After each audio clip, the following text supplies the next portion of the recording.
For more than 3 decades, there's been this one single photograph at the heart of one of America's most chilling cold cases, the disappearance of Tara Calico.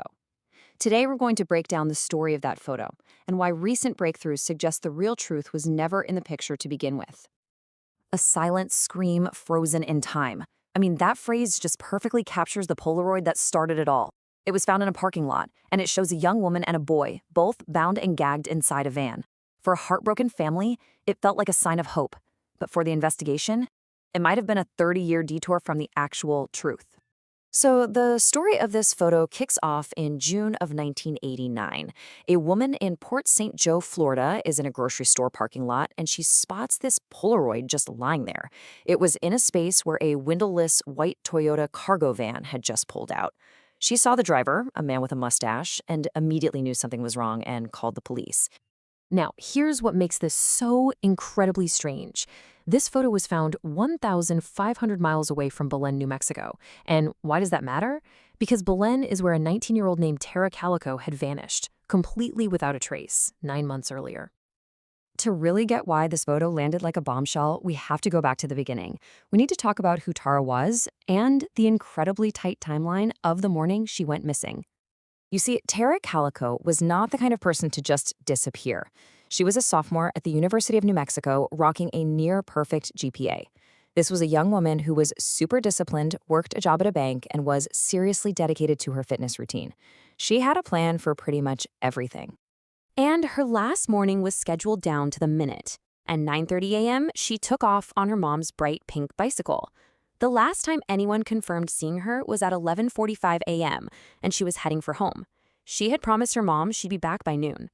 By 12:05, just 5 minutes late, her mom was already out looking for her. That's how incredibly reliable Tara was.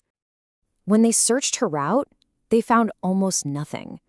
All the police could turn up were some pieces of her Sony Walkman and a Boston cassette tape, just lying on the shoulder of the road.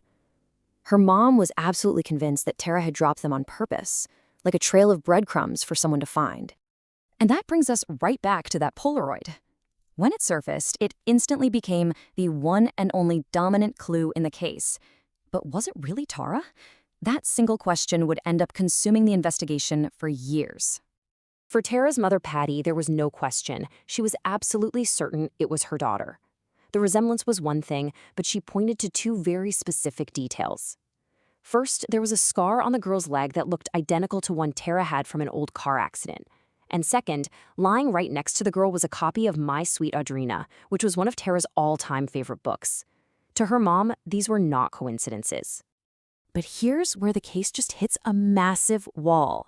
The forensic experts were completely split.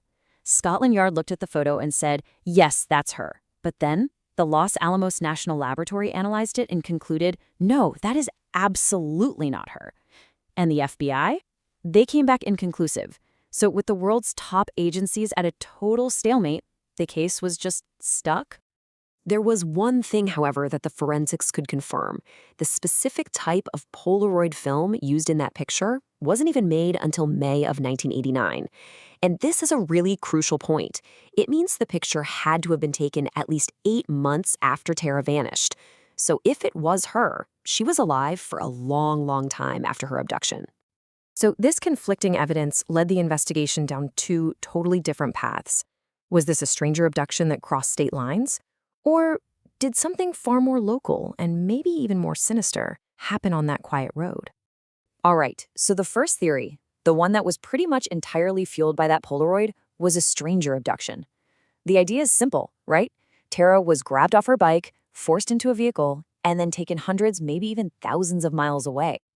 And back then, the evidence seemed pretty compelling. I mean, you have the photo itself, found 1,500 miles from home. You have multiple witnesses who all said they saw an old pickup truck following way too close behind her. And you have this simple, baffling fact that Tara and her bright pink bike just vanished from an open road with literally nowhere to hide. But there was always this second, much darker theory that stayed a lot closer to home. It suggests Tara was never taken very far at all. Instead, it proposes that she was the victim of a local hit and run, and that what started as a tragic accident quickly escalated into murder and a decades-long cover-up. In 2008, The Valencia County Sheriff, a man named Rene Rivera, actually laid out this exact scenario. He went on the record and said he knew who did it, two local boys who hit her with their truck. He said they panicked, and then they killed her to silence her. He claimed the only thing stopping him from making arrests was the fact that they'd never found her body. For years, that theory was just one of many floating around, but some very recent developments have suddenly and very dramatically swung the entire focus of this investigation right back to Belen, New Mexico. Get this, in June of 2023, the Valencia County Sheriff's Office made an absolutely stunning announcement. After 35 long years, they said they had made substantial progress and were on the verge of finally solving the case. So here's what we actually know about this breakthrough. The progress they've made is substantial. The persons of interest are local, not some strangers from Florida, and they've handed the case over to the district attorney to start pursuing charges. Everything else, we're talking names, details, is completely sealed by a court order. And this right here is the most critical shift in this entire 35-year-long investigation. Law enforcement now officially believes the Polaroid photo, that iconic centerpiece of this case, was nothing more than a cruel red herring that led everyone down the wrong path. So if the Polaroid was a distraction, what's the real story? Well, some incredible reporting might hold a clue.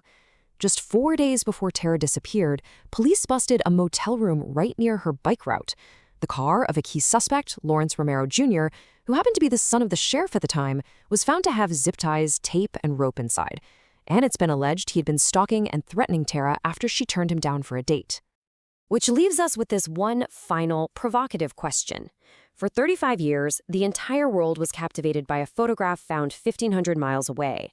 But was the real story of what happened to Tara Calico always waiting right there in her hometown, protected for decades by silence and local power?